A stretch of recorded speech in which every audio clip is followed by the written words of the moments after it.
Winning Plays is back, and the NBA playoffs is always dragged out. 2 games in between series, but we actually had one that's worthy of spending 72 hours talking about. So we're gonna do that right now. My name is Brian Robb, joined by the one and only Brendan Jackson of Celtics Hub fame. Brendan, it is. It's been 48 hours here. I don't know if, and it feels like we could spend a week on this game. So we're going to start there. I'm going to go through that. We're not going to break down the end of the game. We're not going to go super sick here. I'll give you a forward leading question here. What's the biggest positive you saw from a Celtics standpoint going forward in the series in game one? And on the other side of that, you can start either way. And what's like the biggest red flag or concern you have just coming out of this game, looking ahead to what should be obviously a pretty tight series rest away, or maybe not. I don't know. Hell yeah. I know, right? Could win the next 3 very tight games, right? And then it's a 4-game series. So sure. I don't think that's what's going to happen, but we'll get into predictions later, I'm sure. So the biggest positive was that the Celtics didn't play a perfect game and they still won a close game. They got great performances out of their stars, and a huge performance out of Al Horford, which was, I don't want to say surprising, but just like he's the one who really kept them in the game the whole time. But the most, that's the biggest takeaway I can think of. It's like, I think of all the stupid mistakes they made, like Derek White dribbling out of bounds, touching the baseline, or like both Marcus Smart and Jaylen Brown tried to take it like 1-on-4 there. I think they were down like 2 or 4 late. It was like 104-100. And they both tried to take it coast to coast and like kind of got stuffed by the rim. Al Horford going up against Nick Claxton twice, just on broken plays and just getting stuffed twice. Like that's stuff that they can clean up so easily. Right. And then it's a 10-point win, and it's just stuff they don't typically do. They don't. Do you feel like that was rust? Do you feel like that was the layoff, or just getting too amped up, or just the, again, falling into old bad habits there that obviously have kind of dissipated in the second half of the season? I think it's definitely amped up. I mean, I was amped up watching that game. I mean, I just feel like the crowd was crazy, and definitely, you could feel it even watching from TV. I know I texted you like, you have to give me a play-by-play of how that crowd felt, like, because it was nuts on TV. But I think they're amped up. I think a lot of those turnovers were just like trying to make a crazy play. And, they were going 1,000,000 miles a minute, 1,000,000 miles an hour. They, they're not used to playing that many minutes, that short rotation, just all these little playoff things that happen every year. But before, it's just so easy to get geeked up for it. So that was like sort of my biggest like pro, like they can play better and they still won. Yeah. Kyrie, I don't think Kyrie can play better than that. And the fact that, and on the flip side, it is nuts because you can kind of tailor game one however you want. Mm-hmm. From either side of the coin. And I agree with you in the sense that the Celtics, they were really sloppy in that game. That fourth quarter couldn't have gone much worse before they, that comeback, obviously, in the last, few minutes when Jaylen Brown got going, and we all know what happened in the final minute. But there's a ton of parts of that game. Defensively, they gave away a ton of open looks, uncontested stuff to the Nets supporting cast while Kyrie had it going. So, you can do one of that. You can have Kyrie get it going, but if Kyrie gets it going, you need to take away the easy looks for the other guys. And the Celtics, for a big chunk of that game, weren't doing both. And so, like you said, when you go back to the film, even the coaching staff have a couple of days to break it up, a couple of days to figure out, okay, how are we defending Kyrie? Like, what are we doing with these drops of Tice and other areas where there was obviously some miscommunications there late. But I'm with you. The fact that they were that flawed for a lot of that game, got next to nothing from the bench, and we're able to pull that out. Like that's just a huge confidence, because if they lose that game, you don't feel good about them in the series anymore. And that's just too big of a hill to climb to after, knowing that you don't know when Rob Williams is going to be available.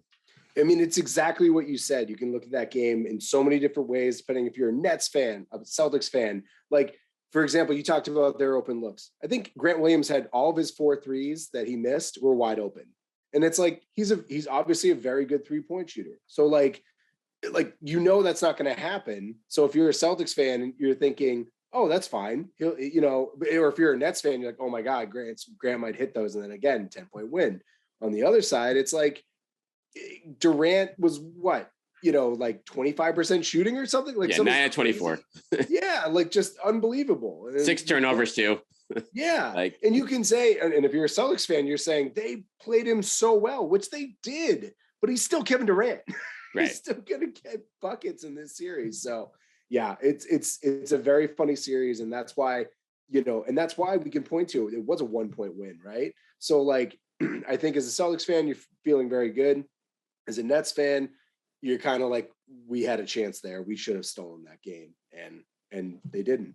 So, but to go back to what you asked me about the most, you know, let's go to column B. Yeah, what's the most concerning thing you saw going forward? I think it goes back to kind of what I said. I mean, how much of Al Horford, 20 points and like just playing amazing D and stuff like that, like how much of that are we going to see? Without Rob Williams, we need to see a lot of it. And with Tice not playing well, we need to see a lot of it. And obviously, on the flip side, what could happen is, you know, Horford plays a little worse, Tice plays a little better, and it balances out. That's typically how it goes. But like, there is a chance where they both play bad.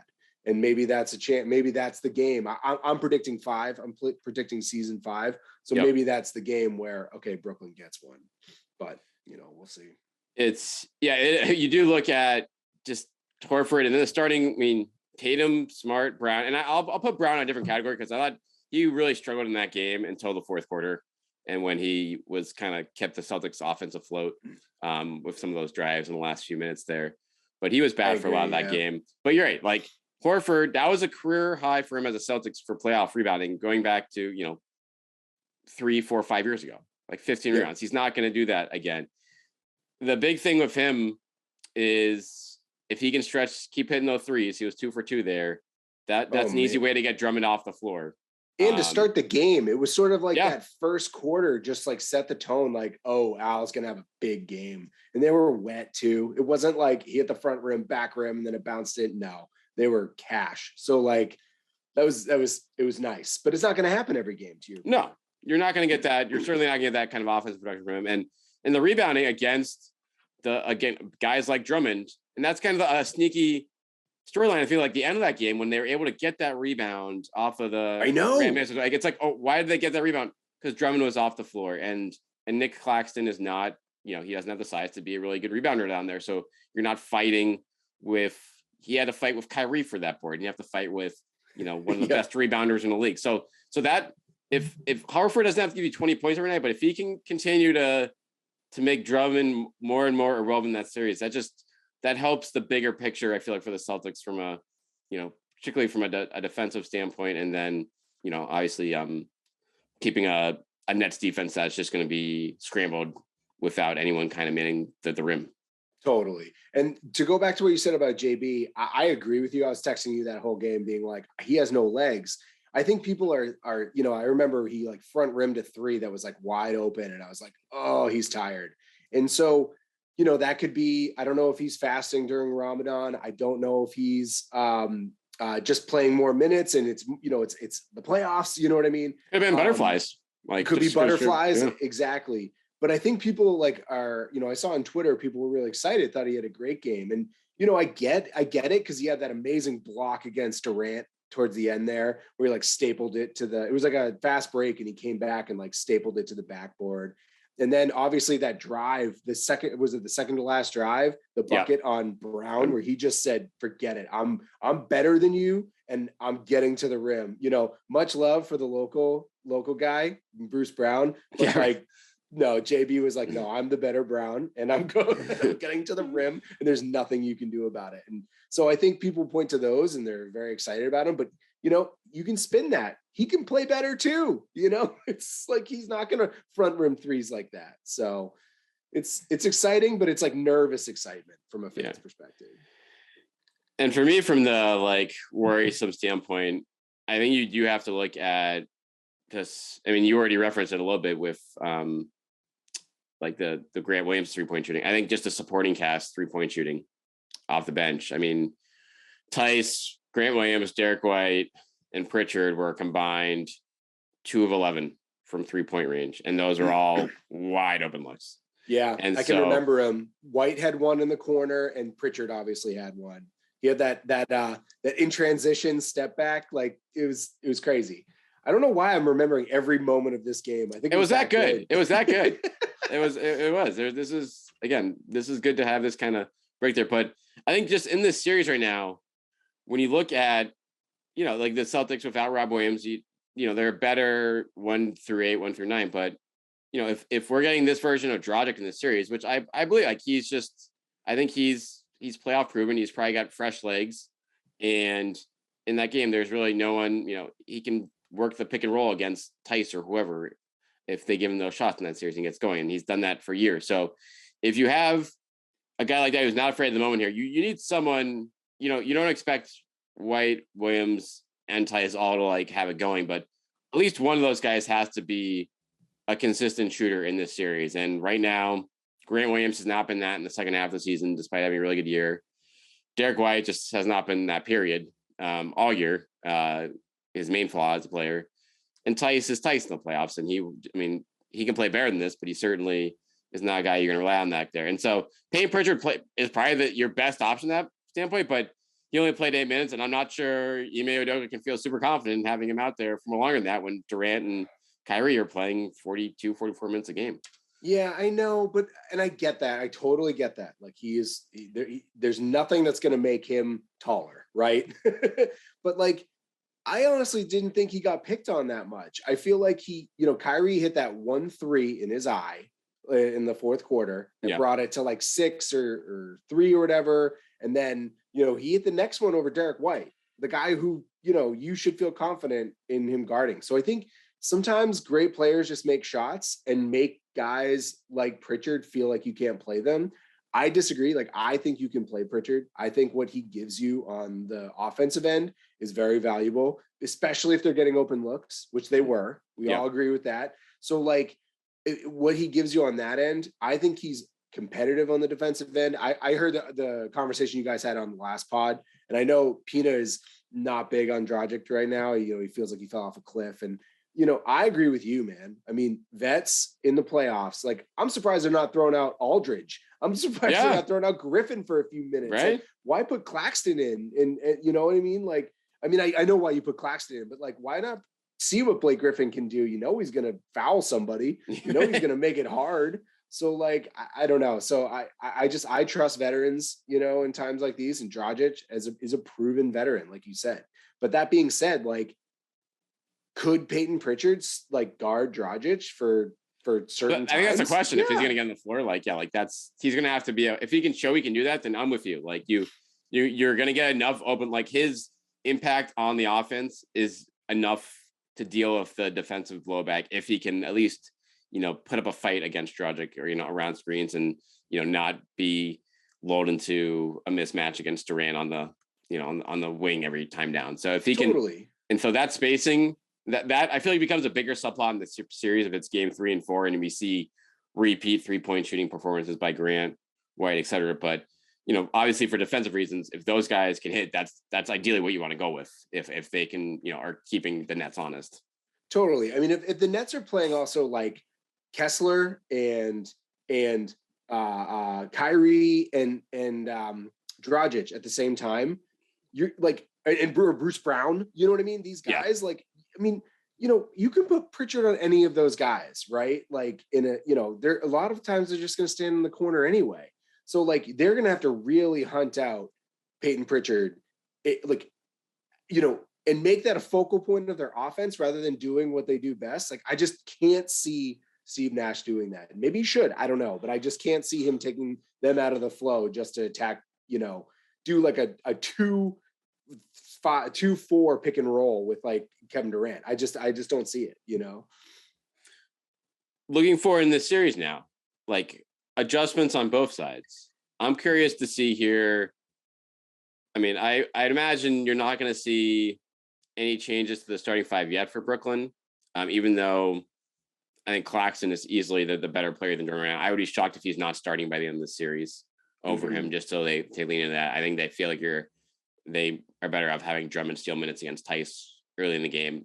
If a Rob Williams comes back, obviously that's which could change things on that front. But what else do you see Steve Nash kind of working with in game 2, either to get Durant going, or like you said, maybe going, still has other options on the bench to go to if he wants. Patty Mills only played 12 minutes. Kessler, Edwards 4. Dragic had probably as well as he's going to play in this series. The whole net supporting cast for a lot of that game shot really well. So I don't know if they just are like, hey, Kevin Durant, hit a few more shots and we're in pretty good shape here, or if there's something else they try. I honestly think they're not going to do a ton, especially for game 2.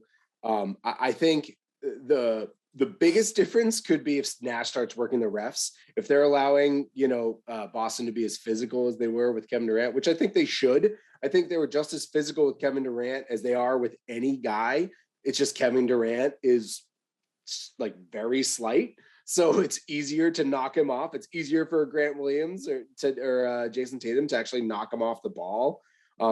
If he starts getting superstar sort of off the ball calls, I'm going to be really upset, because that's just going to really ruin the product. I mean, the product was like so ruined in the first half anyway. Yeah, well, the first quarter, you just wonder, like the Celtics were like, well, I can't call like this all game. So like we're going to keep being physical with them, because otherwise they're going to have like a record amount of fouls in that game, which obviously wasn't going to happen. So that clearly played to their advantage after that quarter. Totally. So like in terms of that's the biggest, adjustment. Obviously everyone's talking about Ben Simmons coming back. I have no idea why they would do that. That seems like if they're down 3-0, it's just like, okay, let's put him in there and see what he can do. He's obviously a very good player. He's not, in my mind, a great player, but he's a very good player, very good defender, but he's never played with these guys. He didn't even play with Philadelphia this year. Like, the guy hasn't played in a year, and the Celtics have shown they can scheme out of him anyway. It would sort of be like, I think they would be fine. Just talk about like not having to worry about someone on the wing. A lot of the Nets offense is predicated on guys making space and staying in the corners for Kevin and Kyrie to work. If you got Ben Simmons standing in the corner, say Al Horford's guarding Ben Simmons in the corner, guess where he is? Right. Nowhere near Ben Simmons. So like, it's just, I'm not worried about that. I'm surprised, this is so small, but I'm surprised like Kessler Edwards played over Cam Thomas. Like, to me, like, I won't say I watched a ton of Brooklyn, but like in all the games I did watch, it seems like Cam Thomas played pretty well. And this sounds terrible, I've never even heard of Kessler Edwards until the other day. So to throw him into a playoff game, I only played 4 minutes, but like, if he's the guy you got, Dragic and Mills are not going to shoot that well for the rest of the series. I just know they won't. They just can't. Right. I mean, certainly. I mean, they'll probably get the boost on, but you're right. Like, Thomas was a guy who could get points in a hurry and whatever. I mean, I think like Nash just really tightened things up in the rotation at the very end of the regular season there. And Thomas was the odd guy out, but I'm a few. I mean, that's someone who they could, just to add more spacing with that group, and you take the defensive leg of it. But you're right. Him Edwards over Thomas did obviously. I mean, it wasn't much of an impact on the game, but it would kind of surprise me if they continue to stay in that direction. Yeah, I mean, they just don't have any other options. You know what I mean? It's like, what do you think? What adjustments do you think they could make? I mean, the Claxton starting is the biggest one. Yeah, I think, and beyond that, I mean, Ben Simmons coming off the bench is, that we'll talk about that. That's probably a game or two away down the line. But yeah, I don't know what else you do. Like, I mean, Drummond, you got to play one of Drummond, Griffin, Aldridge. So I could potentially seeing some kind of a shift there during the series. But, Drummond, beyond fouling everyone, like, he at least can, if he's moving, he's clearly moving better than Griffin and Aldridge at this point, which isn't saying much. But yeah, those guys are benched for a reason. And yeah, the Nets really don't have much to tweak. I think the Celtics probably have more options to choose from. I think the biggest thing for them, if they do lose a game or two here, will be like, what happens to Tice? Do you start Grant, or do you start Derek White? I don't think they're going to stay away from that if they don't need to, because I think they like playing with that slice to start games. And that if you do, Tice can finish. He was blowing bunnies left and right, but generally he's a pretty good finisher around the rim there, and hopefully he doesn't have the yips in game 2 or 3 for them, and that helps things. But I think the Celtics have more they can tweak right now than the Nets do, because the Nets. I mean, these guys have been together for freaking 2 months. So like, what? Totally. They're still figuring out on the fly. And like, if they're like we were talking about before, if Griffin and Aldridge aren't playing, there's a reason, right? These guys are veterans. Like, they've played playoff basketball. They've been very good players in this league. So if they're not playing if they don't play next game, they're not going to play. That's how I feel. Yeah, like, no, I believe that. Yeah, it's just, or it's not going to matter. You know what I mean? They're going to be that right. They're not going to be. And so Aldridge he only played 2 games in the last month. You had a back thing, some kind of issue. But even when he came back, he only played, 23 minutes in 2 games and didn't score a point in either of those games. So it's clear, like, whatever injury he might have had, he was probably done. Like, he's just he's not right. And they're certainly don't trust him enough in this series. But yeah, between him and Blake, that, like, I agree. Like, that's a wild card change, but they don't have the faith there right now. So, all right, Brendan Jackson, a lot of talk today. Marcus Smart, Defensive Player of the Year. I like the timing of this. They're like, okay, the Celtics had a really good game over the Nets in game 1. We don't know how the rest of the series is going to go. Let's give him this award. Let's announce this right away before things before he gets lit up again. Before unless Kyrie gets or something like that. But I did not expect to see the amount of pushback online from a number of key from prominent NBA analysts, if you will, about the Smart pick. Where do you fall on this? And Smart got first, Mikal Bridges second, Rudy Gobert third. Do you have any quibbles on how this went down? I have no quibbles, but I'll be full transparency. I don't care about NBA awards. I just, like, as an analyst, as a writer, in a previous life, as a fan, I just never cared. The 2 things I really don't care about: awards and front office stuff. And that's what our friend Ryan loves, Ryan Bernardoni. So, like, I read him and I'll say, yeah, that makes sense. What I will say about, and I know he's been on such an awesome campaign for Marcus Smart. What I will say is, when you're having, like, really smart, prominent, respected NBA players, defensive players saying, I'm happy for Smart, this is awesome, like, he's much deserved, absolutely. Mikal Bridges, Draymond Green, tons of other NBA players. Like, how can you be that upset? So the amount of pushback I saw on the analysts, I think it's just so funny. I was reading all of it, like, and I'm not going to name names because I'm not trying to single anyone out, right? Yeah. But, like, there are people, like, arguing, well, he's, a certain rank in this stat and a certain rank in that stat and blah, blah, blah, blah, blah.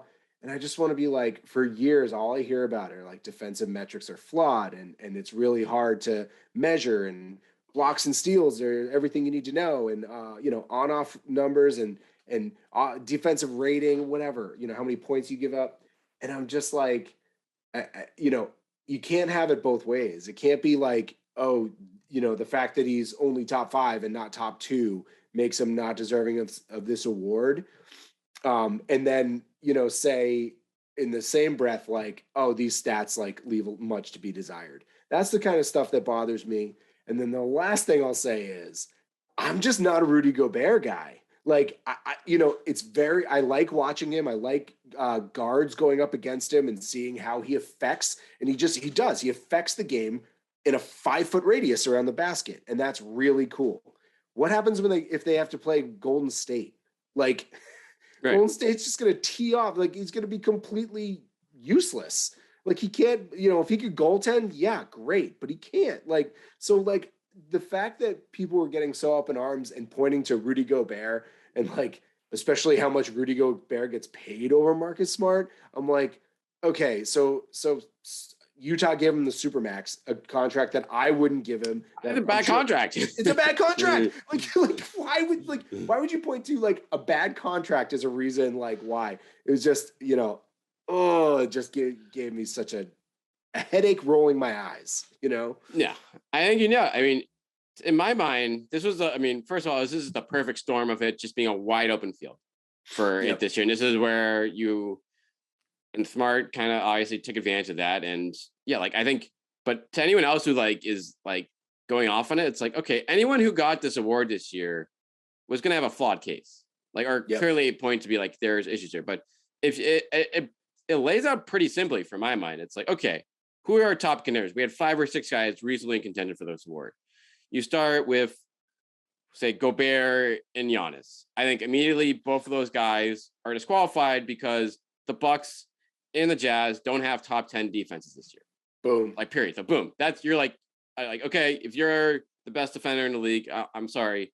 If you don't make that cut, you're sorry, better. It could be voter for fatigue too, but I think that's immediately like you're eliminated there. Same reason why great players on bad teams don't win the MVP. Right. It's like or even like last year, Tatum didn't make the All NBA. It's like, what? He was on a shitty team last year. Like that has a necessary impact on the voting. Maybe it's overstated, but it is what it is, and it's there every single year. Mm-hmm. After that, what do you look at here? You're looking at Jaren Jackson Jr., Bam Adebayo. They came in 4th and 5th. Bam Adebayo, I actually do think had a reasonable case here. The Heat had a sick defense, but he only played 54 games. Exactly. Games.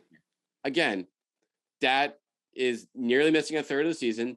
That is going to take away a lot of votes. And then after that, you come down, and Jaren Jackson too also missed, I think, a decent amount of games. Memphis defensively finished the year 4th, but he's second year league. He doesn't have the reputation that Smart did at this point. Which is why he was top 5 in the voting, right? He got there, sense. Right. And then so when it comes down to, okay, you eliminate those guys, you come down to Smart or Bridges. Bridges, really great player on a really good team with a really good defense, but has not been around the league long enough to get the reputation that Smart has. Is it if you take that factor out of play when it comes to voting, the name recognition or whatever, then yeah, Bridges probably had a better chance of it. But this year, or at least 50-50. And guess what? Right. 50-50 is 50-50, and Smart got the coin flip. Exactly. Probably based on what you talked about, the pedigree. Right. The pedigree, the storylines. The Celtics did have the best defense the second half of the year. And so, yeah, that's the storm right there. So I don't understand how anyone could be out. It's pretty simple how this broke down. And yeah, you'd be like, oh yeah, hold on, Bam Adebayo should have been to his side. Like, well, Bam Adebayo missed like 28 games. Yeah, seriously. So like, you look at it from that standpoint. Again, I'm not with you. I don't get worked up about this stuff at all. Like awards, I just we get more worked up about the people getting worked up about it. Yeah, exactly. But yeah, people are getting like this is outrageous. Like, no, it's not. It's like there's going to be probably different award this year that's going to be far more. Or this is just like, yeah, like Smart took advantage of the perfect storm, and like. That's fine. Like anyone who would have won it, would have said the same exact thing about. Yeah. I think like I remember back in the day when Derrick Rose won MVP over LeBron, and there was a lot of, like quibbling and a lot of, hullabaloo around the NBA, the True Hoop Network, those email chains. Oh yeah. And I'll admit I voted, I didn't have a vote, but like in our informal stuff, I voted for Derrick Rose, mostly because I was just completely odd in that season he had. But I had a conversation with Henry Abbott, and he sort of easily convinced me that LeBron should have won. And it's like, that to me was a lot easier to get upset by, right? Than this, like, to all the points you said, it's sort of a down year for defensive player of the year. Kawhi's not in it, like sure. All these, a lot of these Draymond was hurt too, like guys like exactly. That. And so I don't know why. I don't know why they just can't be happy. I think Smart is one of those polarizing players where if he was on your team, you'd love him, and if he's not on your team, you don't. You respect him, but maybe you don't love him. So maybe they're just thinking, "Oh, I can't believe I have to like have this sort of role player as the defensive player of the year." But the bottom line is he's super well respected around the league, among his peers, and to me, that obviously means way more than any of the analysts. I also think the last thing I'll say is, I think they get so worked up about it because they just are living and breathing everything NBA. It's their job, all day, every day. And I know it's your job too, for sure. But like, we're a little bit biased because we, watch and you cover the Celtics. But like these national guys are just obsessed with just the minutia around everyone around the league. And so if they can't have something to be upset by, then what do they fill that vacuum with, It's fair. I don't know. That's just my soapbox on this whole thing. All right. Well, let's, wrap up on a real positive topic here. That's Kyrie Irving. Now that we're going there. No. You actually during our pre-show pod, you made a good point.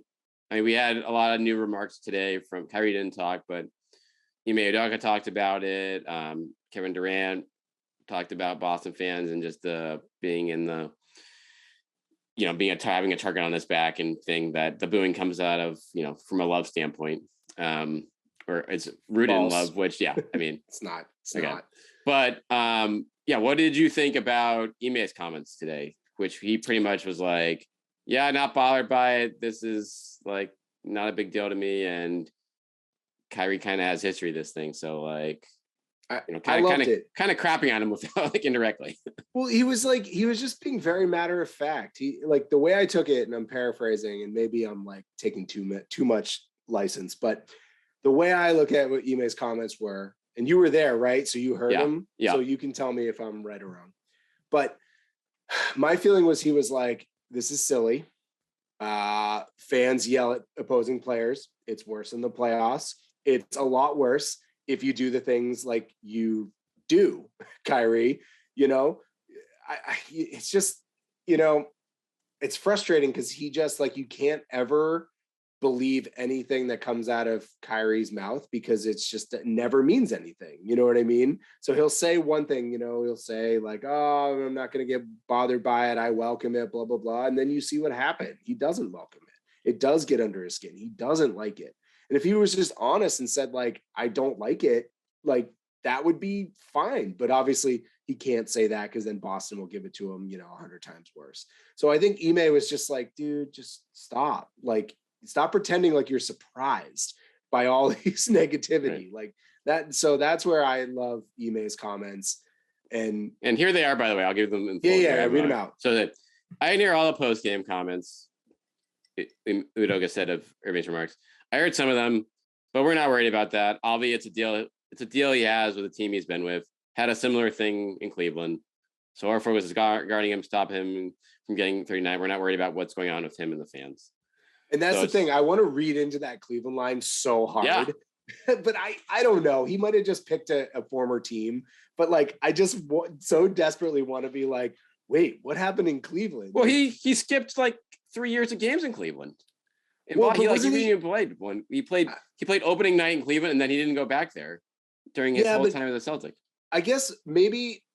Yeah. Okay. That's right. While he was a Celtic, I thought you meant like his injury history. No. This was. I mean, they were injuries. Yeah, they were just. He conveniently that was always one that he was sitting out. That's right. And so, that's right. Yeah, it's with him at this point. That I mean, what it really comes down to, I think. I mean, there was always going to just how he left is how he left, and there's always going to be bad blood from the fan base based on that, but.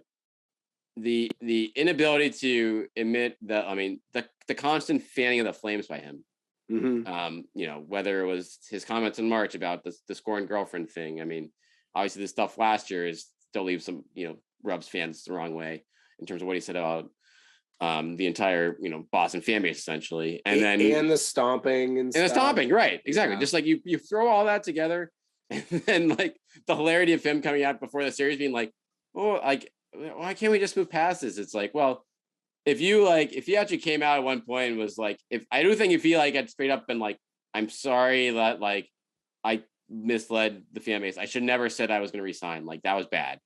If he said something like that and like owned that at some point, I do think a good chunk of the Celtics fan base would be like, all right, like, yeah, you've matured or whatever you did. Like we respect that, but.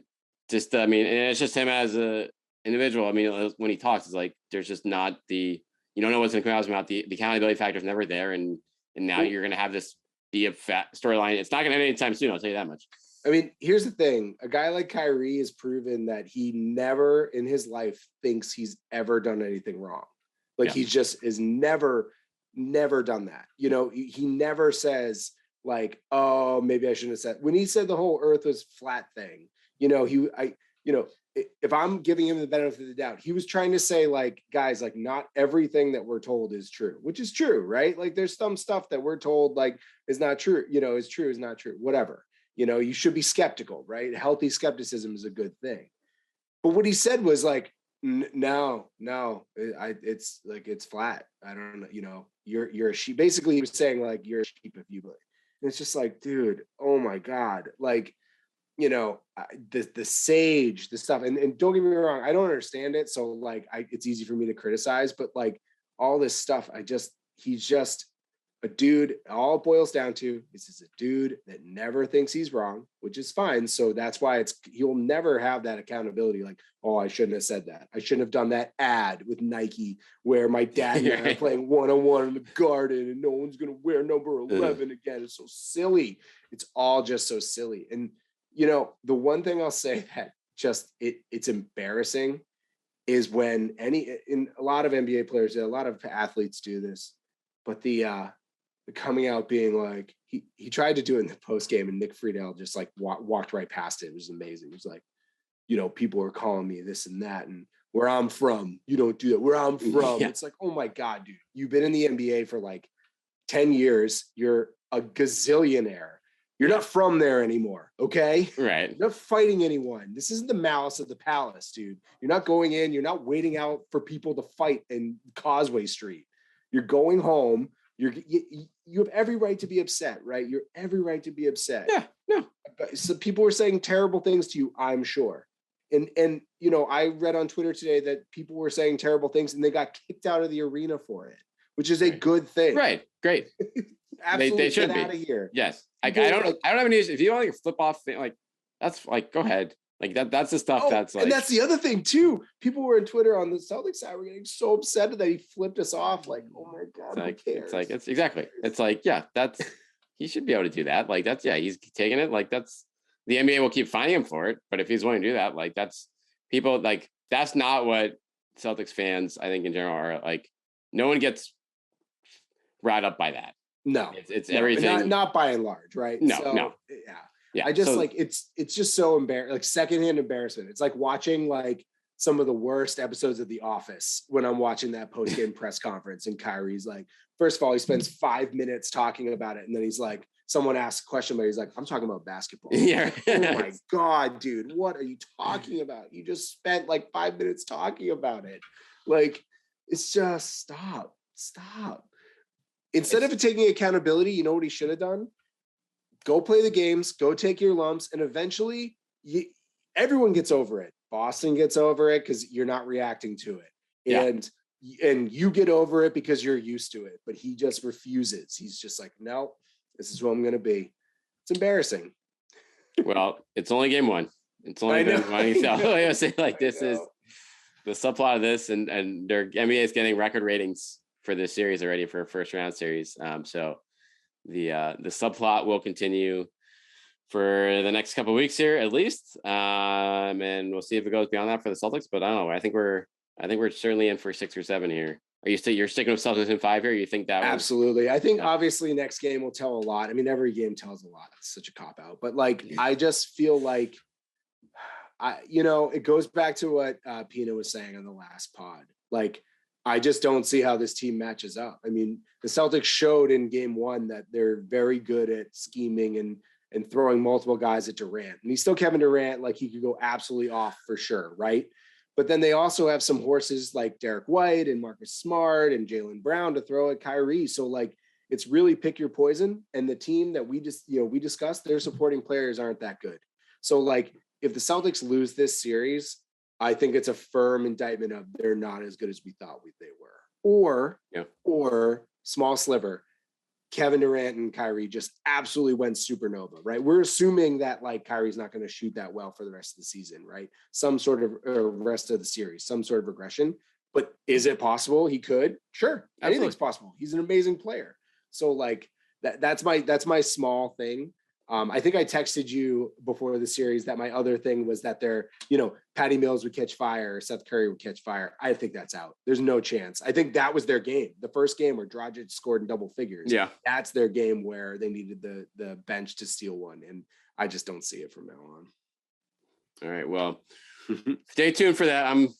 I still think it's going to go longer. I had the cop out Celtics in 7th pick, but I feel actually pretty good about that right now, given how this went. But I do think, they go up 2-0 in Brooklyn, and then we get the Ben Simmons subplot and the Rob Williams subplot and a lot of other fun storylines to rest away. But we'll have it all covered for you here on the Winning Plays Pod. We'll get B-Jax back here later in this series to break it all down. Thanks for coming aboard, buddy. Anytime. Thank you for having me. Yeah, of course. Rate, review, subscribe to Winning Plays Pod, Spotify, iTunes, wherever you get your podcast these days. And we'll be back with you guys later this week after, I don't know if, I mean, it's not going to be as good as game one. We can say that, but hopefully it's at least another entertaining finish.